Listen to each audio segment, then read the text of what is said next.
Hey, welcome to this BBT Media and Entertainment, and I am in Clearwater to that Battlezone Gym. And yo, first of all, I want to give a shout out to my man, Beat Me Up Scotty, Sonari Lost Firm. Scotty, if you have a problem, man, if you need some counseling, as far as malpractice or criminal law, and you need an advice, just tell him Beast Boxing Tiger send you, and he'll help you out, man. Hey, listen, what's going on, man? This is your boy Hack, and today I had the pleasure to have Royal Ryan Reber, the man. We're talking bare knuckles today, no boxing. Y'all, welcome to the show, man. How you doing, brother? Thanks for having me, bro.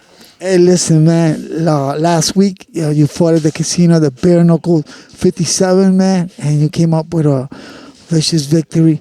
Tell the fans, man, what it was like, man, going out there, man, getting your fifth victory, and you're still unbeaten.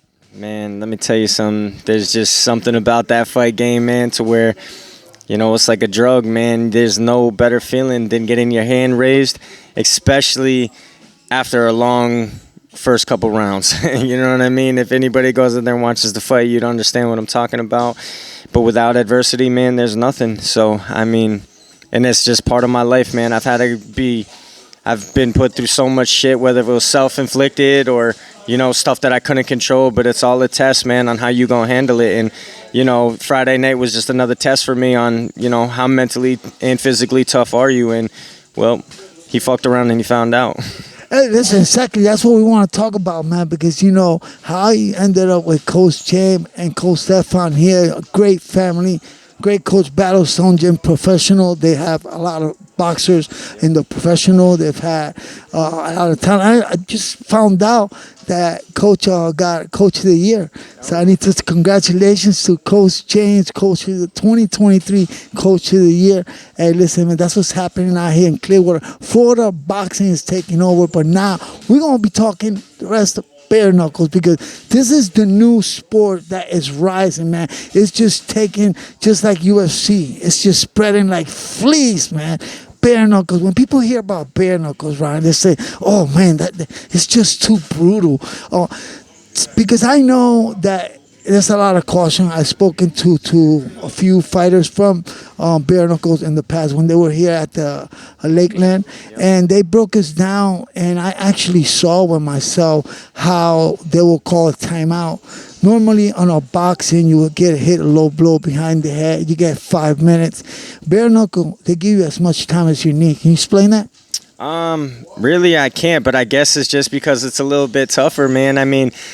Look, getting hit with a boxing glove, because I've been both, is like getting into a car crash, especially if you get hit without seeing the punch coming. But getting hit with a bare knuckle is more like hitting your shin bone extremely hard, especially if you get hit in the right spot. And it's more just like a ow pain instead of a, trauma pain. So honestly, at the end of the day, besides the cuts that, happen with it, I think boxing is a little bit more dangerous, man, for CTE and things like that, man. And I know they're doing tests and stuff on it, and there won't be any tests done until later on, but as far as me doing both, I honestly feel like bare knuckle was a little bit safer, because you really can't hit as hard as you want without hurting your hand or,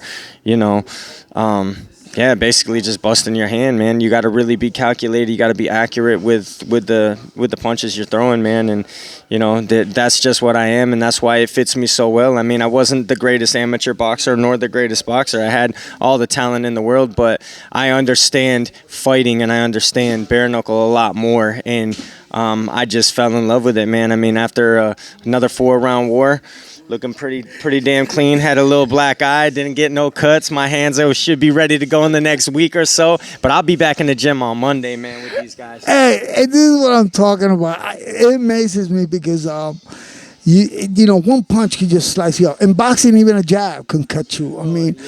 But here you explain to us, because you sort of get it in a clinch, and you guys go at it. It's just every man for his own. Yeah, man. And that's what makes it different than boxing. Just like for me, Friday night, I had to once again adjust, man, because I didn't work a lot of clinch for this fight, and it showed. But I adjusted in there, got back, found my distance, and ended up closing the show in the 4th round, man. And yeah, so it's a little bit different. And getting hit with the knuckles a little bit different. A lot of people don't like that shit, man. So Listen, I don't like bumping my head the wall. Listen, that's the one thing about getting hit. Now, preparation. As fighters, we get geared up. We just we'll spar with 2 or 3 guys to get ready for a big fight. Yeah. But how do you prepare yourself for a bare knuckle fight? Because you can't get bruised up if you practice bare knuckle. Break us down, because that's interesting, man. How you do this? Well, usually, man, you really don't. You rely on, your accuracy. So, like when I spar, for example, I worry more about accurate precision shots that I know in my mind mentally would hurt somebody in bare knuckle than I would an accumulation of punches as for a regular boxer's looking for. You know what I mean? So I train for more accuracy. And I also will train with smaller gloves at the end of camp and do a little lighter sparring with the smaller MMA gloves on so we could work that clinch, and it gives me the same kind of distance. So we can utilize that in a way, but really, man, there's no way to train for that. Hey, Ryan, we're talking about 5 minutes. It's 5 minute rounds? No. 2 minute rounds, five rounds. 5 2-minute rounds. 5 2-minute rounds. And it could go a 6 like mine did in my previous fight. So I got a fight of the night and I got a performance of the night on this one. And yeah, my last fight, it was a draw, and they had us go another round, which really shouldn't have happened, but it happened. And, once again, my coach rose me up from, the depths of hell to where I didn't think I had anything left in me, but the energy that they put out, man, is next to none the best, man. And he once again rose me up, and I finished the fight, and Ryan, you want this thing to be over. You're trying to finish it off. Now I want you to go another round. Yeah, bro, I was like, no. But then when I look at coach and he points at me and says, you know what to do. You know what to do. We know what we do, man, because that's what we train for. And these guys do not let me slack. And it showed once again, the resiliency, the training, everything comes hand in hand. And even though it should have been done sooner, in my opinion, and probably in theirs, it's all good because it happened, man. And I still got that highlight reel finish. So yes, it did. And Ryan, boxing, you pretty much any given time, the fight could just turn around. One punch can change a fight. Just in boxing, just a bare knuckle. But here, guy goes down, gets back up. The other guys get down. In 2 minutes, you guys can both drop a couple times. 100%. And that's why when I took that knee by choice, I was like, I know I still got 4 more rounds left to do what I got to do. And I could tell you, nobody's made it out of 5 rounds without being completely lumped up or severely cut in all of the 5 fights that I've had. The last one I just had, his face afterwards, his whole eye was completely swollen shut, and he was cut underneath his eye. And the only reason why I didn't stop it is because the swelling didn't happen until after the fight. So he had a very good cut doctor in that fight. Plus, he had very good fight technique to avoid a lot of the facial straightforward punching. So Royal Ryan Reber, listen, man, and that's just being smart too, because sometimes we get too get into the fight, and we don't want to take a knee when we got to be smart. That also lets the referee that knows that you're conscious and you're still here. Absolutely, man. And a lot of people can look at it however they want to look at it, but like I said, I'm a smart, calculated fighter, man, and I'm always going to adjust to whatever, any adversity, whether it's life, whether it's this boxing ring, we're going to adjust and we're going to make it happen, man. In boxing, we got 17 weight division. We got 5 sanctioned belts, including WBC, WBA, IBA, WBO, and then you got the magazine ring. You guys got how many divisions, and do you guys have just one belt for every division? As of right now, I do believe so. So it's kind of the same weight classes. We got I want to say it's straw. I'm not even.